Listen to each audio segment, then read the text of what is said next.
Black hole என்ற கருங்குழிகள் நமது பிரபஞ்சத்தை அச்சுறுத்தி வரும் இயற்கை ரகசியங்களில் ஒன்றாக இருந்து வருகிறது. ஈர்ப்பு விசையின் மையப்புள்ளியாக இருக்கும் இவை தன்னை கடந்து வரும் ஒரு பெரிய சூரியனை கூட அப்படியே விழுங்கி சில தினங்களில் சாம்பலாக்கிவிடும் ஆற்றல் கொண்டவை.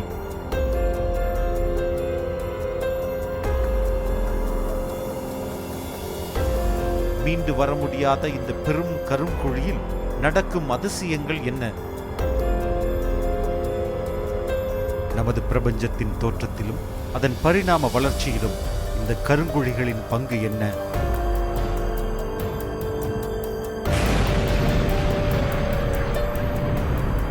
கருங்குழியால் ஏற்பட போகும் பேரழிவிலிருந்து மனிதகுலம் தப்பிக்க முடியுமா? நமது பிரபஞ்சத்தின் மாபெரும் ரகசியம் பிளாக் ஹோல் எனப்படும் கருங்குழி.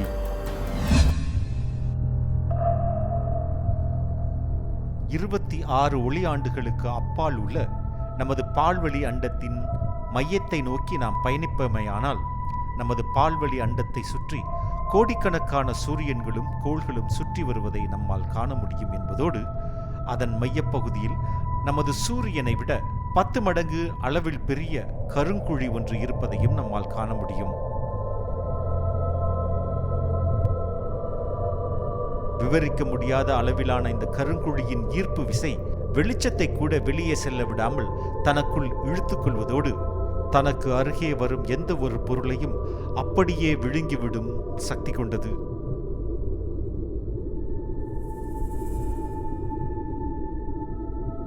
நமது சூரியனை விட 10 மடங்கு அளவில் பெரிதாக இருந்த போதும் இந்த கருங்குழி எடையில் நமது சூரியனை விட கோடிக்கணக்கான மடங்கு எடை கூடுதலாக கொண்டுள்ளது.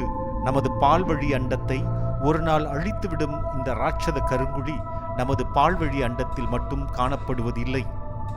நமது பிரபஞ்சத்தில் உள்ள பெரிய அண்டங்களின் மையப்பகுதி பெரும்பாலும் கருங்குழிகளாகவே உள்ளது. நமது சூரியனை விட கோடிக்கணக்கான மடங்கு அளவில் பெரிய எண்ணிலடங்கா கருங்குழிகள் இந்த பிரபஞ்சம் முழுதும் நிறைந்திருப்பதை வானியல் வல்லுநர்கள் கண்டுபிடித்துள்ளனர். கற்பனைக்கு எட்டாத மாபெரும் அழிவு சக்தியாக இருக்கும் இந்த கருங்குழி எப்படி உருவாகின்றன, இவற்றை உருவாக்கும் இயற்கை ஆற்றல்கள் எவை என்ற கேள்விகளை முன்வைக்கும் நமக்கு நமது பிரபஞ்சம் குறித்தும் அதில் அடங்கியுள்ள சூரியன்கள் குறித்தும் கோள்கள் குறித்தும் ஒளி குறித்தும் உயிரினம் உருவான விதம் குறித்தும் பல அடிப்படை உண்மைகள் தெரிய வந்தன.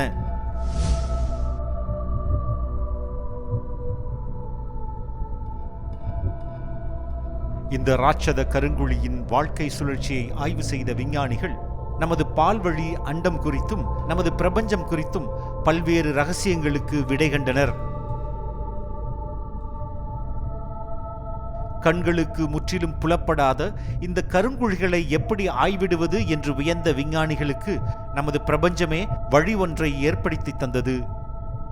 2008ஆம் ஆண்டு மார்ச் மாதம் 9ஆம் நாள் வான்வெளியில் இருந்து நமது பிரபஞ்சத்தை கண்காணித்து வரும் ஸ்விஃப்ட் டெலஸ்கோப் வழக்கத்திற்கு மாறான ஒரு நிகழ்வை பதிவு செய்தது. ஒரு பெரும் வெள்ளம் போல் காமா கதிர்களின் வெளிச்சம் பூமியை நோக்கி வருவதை ஸ்விஃப்ட் டெலஸ்கோப் பதிவு செய்தது. காமா கதிர்களின் இந்த பெரும் வெளிச்சம் ஒரு பேரழிவின் அடையாளம் என்பதை புரிந்து கொண்ட வானியல் வல்லுநர்கள் உலகம் முழுவதும் உள்ள தொலைநோக்கிகளை விண்ணில் வெளிச்சம் தோன்றிய திசை நோக்கி திருப்பி ஆய்வுகளை தொடங்கினர். இதனிடையே தென் அமெரிக்காவின் சிலி நாட்டில் உள்ள தொலைநோக்கியும் அமெரிக்காவின் டெக்சஸ் மாகாணத்தில் உள்ள தொலைநோக்கியும் இந்த பெரும் வெளிச்சத்தின் பின்னணியை துல்லியப்படுத்தின.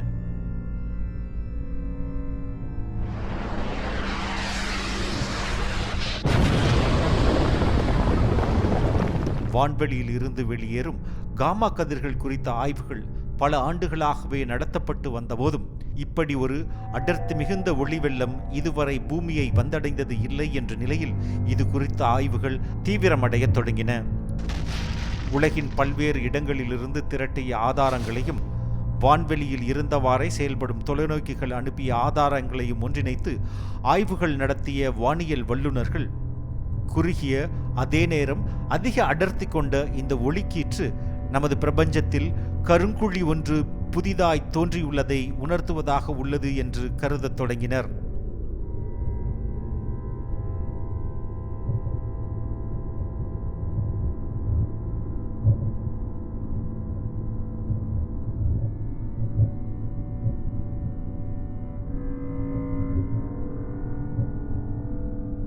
இந்த ஒற்றை நிகழ்வு சூரியனை போன்றொரு பெரும் விண்மீனில் நடக்க உள்ள சங்கிலி தொடர் நிகழ்வுகளின் தொடக்க புள்ளி என்பதையும் உணர்த்தினர் விஞ்ஞானிகள்.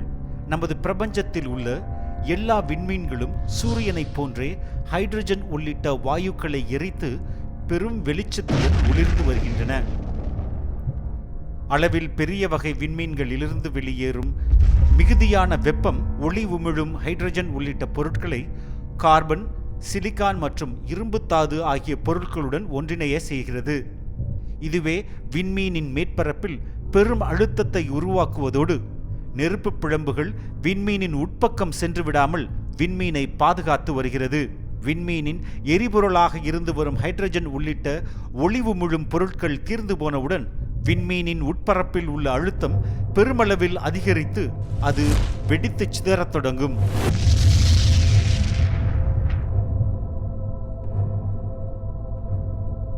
விண்மீன்கள் இப்படி வெடித்து சிதறும் போது சூப்பர்னோவா என்ற ஒளிப்பிழம்புகளை உருவாக்குகின்றன.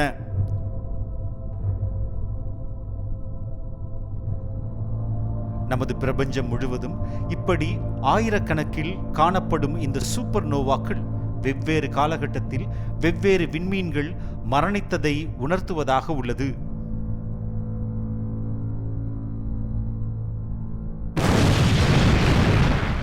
விண்மீன்களின் மேற்பரப்பு இப்படி வெடித்து சிதறிவிட்ட நிலையில் அதன் உட்பகுதி என்னவாகும் என்பது விஞ்ஞானிகளின் அடுத்த கேள்வியாக இருந்தது. விண்மீன் வெடித்து சிதறிய போதும் அதன் அதிக எடையானது விண்மீனின் கருவாக இருக்கும் அணுக்களை முற்றிலுமாக வெளியேற்றுவது இல்லை. இதன் விளைவாக அடர்த்தி கொண்ட அணுக்கள் ஒரு பெரும் கூட்டமைப்பாக உருமாறி இறந்து போன விண்மீனை நியூட்ரான் விண்மீனாக மாற்றிவிடும். நியூட்ரான்கள் அதிக அளவிலான அழுத்தத்தை தாங்கக்கூடியவை என்றாலும் அளவுக்கு மீறி நியூட்ரான்களின் எண்ணிக்கை அதிகரிக்கும் போது அவை ஒன்றோடு ஒன்று அழுத்தப்பட்டு பின் முற்றிலுமாய் உடைந்து சிதறும். இப்படி நியூட்ரான்கள் உடைந்து சிதறுமையானால் அதுவே பிளாக் ஹோல் எனப்படும் கருங்குழி உருவாக காரணமாகிறது.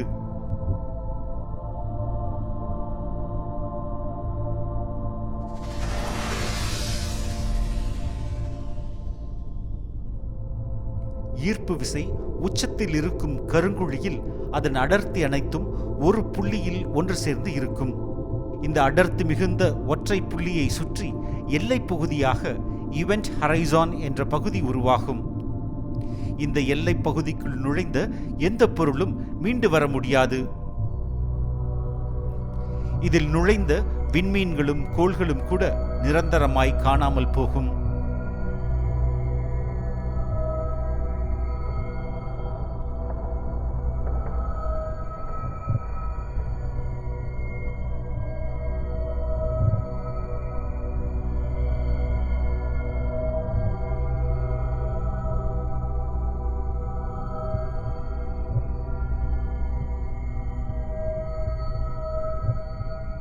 வெளிச்சம் கூட இந்த ஈர்ப்பு விசையில் சிக்கிக் கொள்வதால் ஒளிக்கீற்று வெளியே தெரியாமல் இப்பகுதி முற்றிலும் இருளாய் மாறிவிடும்.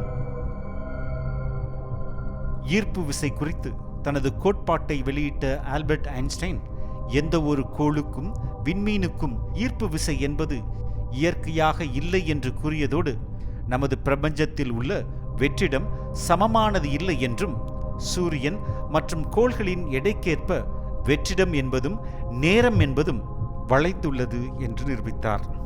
இப்படி வளைந்து நெளிந்த நேரமும் வெற்றிடமும் கோள்களை தன்னைத்தானே சுற்றி கொள்ள செய்வதோடு சூரியனையும் சுற்றி வர செய்கிறது என்று நிரூபித்தார்.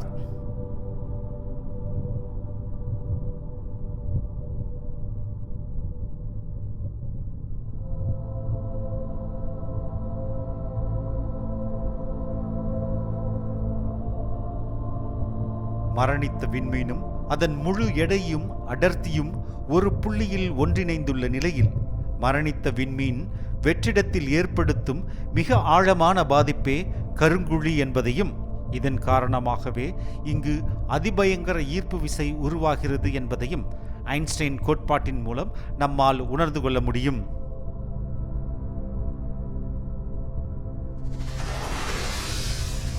அண்டங்களும் விண்மீன்களும் ஆதிக்கம் செலுத்தும் நமது பிரபஞ்சத்தில் கருங்குழிகள் என்பது அரிதான நிகழ்வு என்று ஒரு காலத்தில் நம்பியிருந்த வானியல் வல்லுநர்கள் தற்போது தங்களது கருத்துக்களை மாற்றிக்கொள்ள துவங்கியுள்ளனர். ஒவ்வொரு அண்டத்திற்கு மத்தியிலும் பெரும் துகள் கூட்டத்திற்கு நடுவிலும் கருங்குழி ஒன்று கட்டாயம் இருக்கும் என்பதை அண்மைகால ஆய்வுகள் உறுதி செய்துள்ளன. மேலும் ஒவ்வொரு அண்டத்தின் அளவிற்கு ஏற்றாற்போல் கருங்குழியின் ஆற்றலும் அளவும் மாறுபடும் என்று விஞ்ஞானிகள் நம்புகின்றனர். இந்த கருங்குழிகளே அண்டங்களின் தோற்றத்தையும் அதன் தன்மையையும் தீர்மானிக்கும் காரணிகள் என்பது அண்மையில் தெளிவாகியுள்ளது.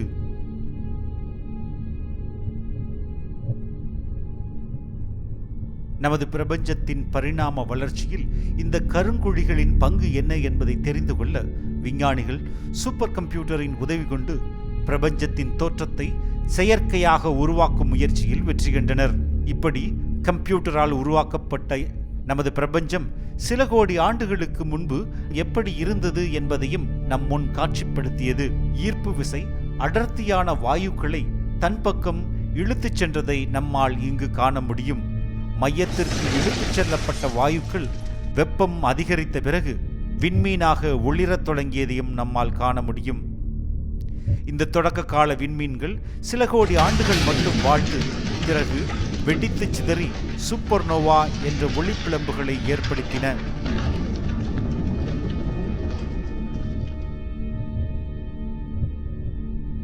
பிரபஞ்சத்தின் மிகவும் பாதுகாப்பான பகுதியில் நமது பால்வழி அண்டம் உள்ள நிலையில் நம்மை சுற்றி ஒரு சில அண்டங்கள் மிகவும் அமைதியான நிலையில் உள்ளன.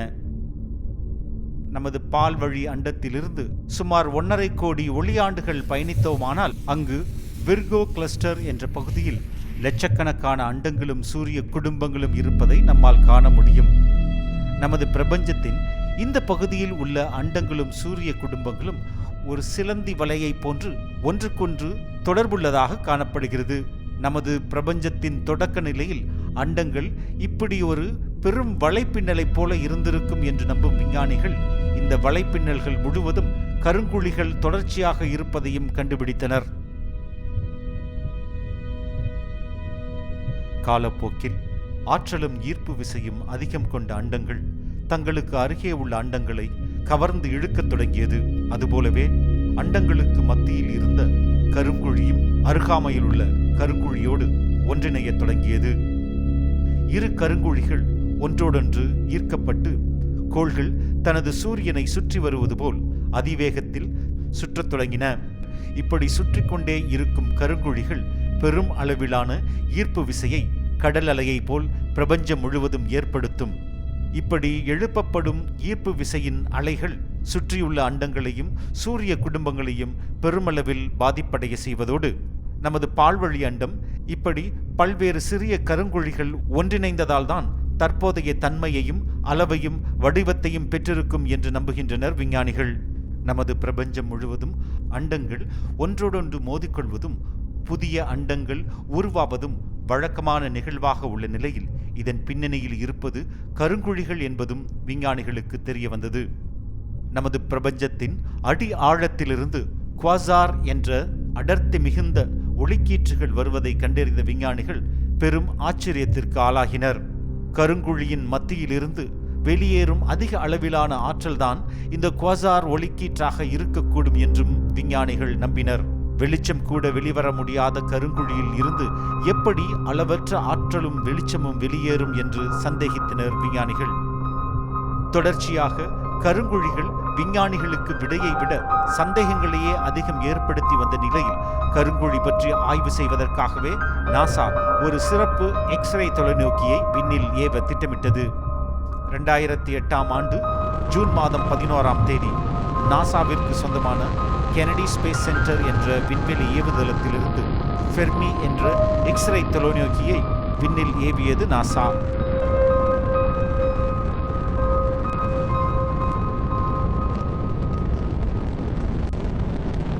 Fermi gamma ray space telescope என்ற இந்த தொலைநோக்கி நமது பிரபஞ்சத்தின் பரிணாம வளர்ச்சியில் கருங்குழிகளின் பங்கு என்ன என்பது குறித்து தகவல்களை சேகரிக்க தொடங்கும். பல கோடி ஆண்டுகளுக்கு முன்பு நமது பிரபஞ்சம் அதன் வளர்ச்சியின் தொடக்க நிலையில் இருந்த காலகட்டத்தில் ஈர்ப்பு விசையின் காரணமாக புதிதாய் உருவான அண்டங்கள் ஒன்றோடொன்று இணையத் தொடங்கின. இப்படி ஒன்றிணைந்த அண்டங்கள் எல்லாம் ஒன்று சேர்ந்து ஒரு மாபெரும் அண்டமாக வடிவெடுத்தது. அண்டங்கள் பெரிதாக உருமாறும் அதே வேளையில் அதன் மையத்தில் இருந்த கருங்குழி தம்மை நோக்கி வரும் பொருட்களையும் வாயுக்களையும் வெகுவாக ஈர்க்கத் தொடங்கின. இதன் விளைவாக கருங்குழி நமது சூரியனை விட பல்லாயிரக்கணக்கான மடங்கு அளவில் பெரிதாகவும் மாறியது. ஒரு சாதாரண கருங்குழி சூப்பர் மேசிவ் பிளாக் ஹோல் என்ற நிலைக்கு மாறும்போது தன்னை சுற்றியுள்ள அண்டங்களின் மீதும் ஒட்டுமொத்த பிரபஞ்சத்தின் மீதும் பல்வேறு தாக்கங்களை ஏற்படுத்தும். மேலும் கருங்குழியின் மையத்திலிருந்து பெரும் அளவிலான காமா கதிர்களும் ஆற்றலும் பீரிட்டு வெளியேறும். இப்படி வெளியேறும் ஒளிக்கீற்றுகள் பல கோடி ஒளி ஆண்டுகளை கடந்து பயணிக்கும் ஆற்றல் கொண்டதாகவும் இருக்கும். கருங்குழியிலிருந்து பீரிட்டு வரும் ஆற்றலும் வெளிச்சமும் இந்த அண்டத்திலும் ஒட்டுமொத்த பிரபஞ்சத்திலும் ஏற்படுத்தும் தாக்கமே விஞ்ஞானிகளை ஆச்சரியமடைய செய்தது.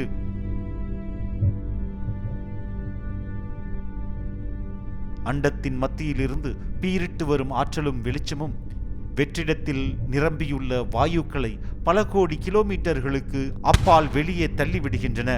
இந்த வாயுக்கள் இல்லாத நிலையில் இங்கு புதிய விண்மீன்கள் எதுவும் தோன்ற முடியாது. மேலும் இப்படி பீரிட்டு வரும் ஆற்றலும் வெளிச்சமும் புதிய விண்மீன்களையும் கோள்களையும் சூரிய குடும்பங்களையும் பிரபஞ்சத்தின் வெவ்வேறு இடங்களில் உருவாக காரணமாகவும் அமைகிறது. நமது பூமியும் நமது சூரியனும் நமது பிரபஞ்சத்தின் ஏதோ ஒரு மூலையில் இருந்த கருங்குழியின் மையத்திலிருந்து வெளியேற்றப்பட்ட ஆற்றலின் காரணமாகவே உருவாகி இருக்கும் என்பதை விண்ணில் ஏவப்பட்ட இந்த புதிய டெலஸ்கோப் விஞ்ஞானிகளுக்கு உணர்த்தியது.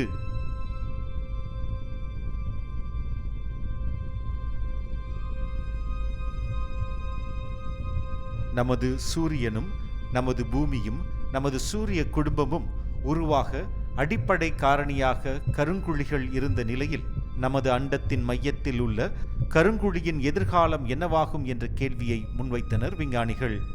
அண்டங்கள் ஒன்றோடு ஒன்று மோதிக்கொண்டு பிரபஞ்சத்தில் பெரும் பாதிப்பை ஏற்படுத்துவது வழக்கமான நிகழ்வாக உள்ள நிலையில் அப்படி ஒரு நிகழ்வு நமது அண்டத்திலும் நிகழுமா என்பதை ஆய்வு செய்ய தொடங்கிய வானியல் வல்லுநர்கள் நமது எதிர்காலம் ஒரு பெரும் ஆபத்தை நோக்கி சென்று கொண்டுள்ளது என்பதையும் கண்டறிந்தனர். ஆண்ட்ரோமேடா கேலக்சி நமது பால்வழி அண்டத்திலிருந்து சுமார் 25 லட்சம் ஒளியாண்டுகளுக்கு அப்பால் உள்ள ஒரு அண்டம். அண்மை காலத்தில் நடத்தப்பட்ட ஆய்வுகள் இந்த ஆண்ட்ரோமேடா கேலக்சி நம் பால்வழி அண்டத்தை நோக்கி மணிக்கு 20 லட்சம் கிலோமீட்டர் வேகத்தில் பயணித்து வருவது தெரிந்தது. இன்னும் 500 கோடி ஆண்டுகளில் இந்த ஆண்ட்ரோமேடா கேலக்சியும் நமது பால்வழி அண்டமும் ஒன்றோடொன்று நேருக்கு நேராய் மோதிக்கொள்ளும்.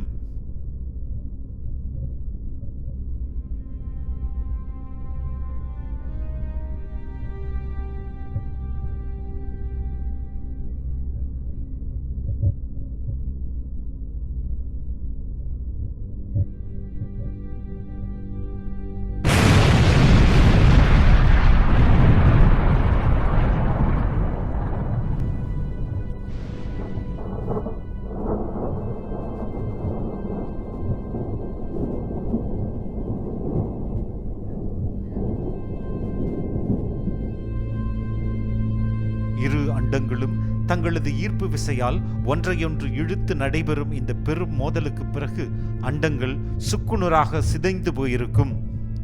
நமது சூரிய குடும்பமும் இந்த பெரும் மோதல் காரணமாக தற்போது இருக்கும் பகுதியிலிருந்து பல கோடி கிலோமீட்டர்களுக்கு அப்பால் இந்த பிரபஞ்சத்தில் ஒதுக்கப்பட்டிருக்கும். மோதல்கள் முடிவடைந்து அமைதி திரும்பிய பிறகு அண்டங்களின் மையத்தில் இருந்த இரு கருங்குழிகள் தங்களது மோதலை துவக்கும்.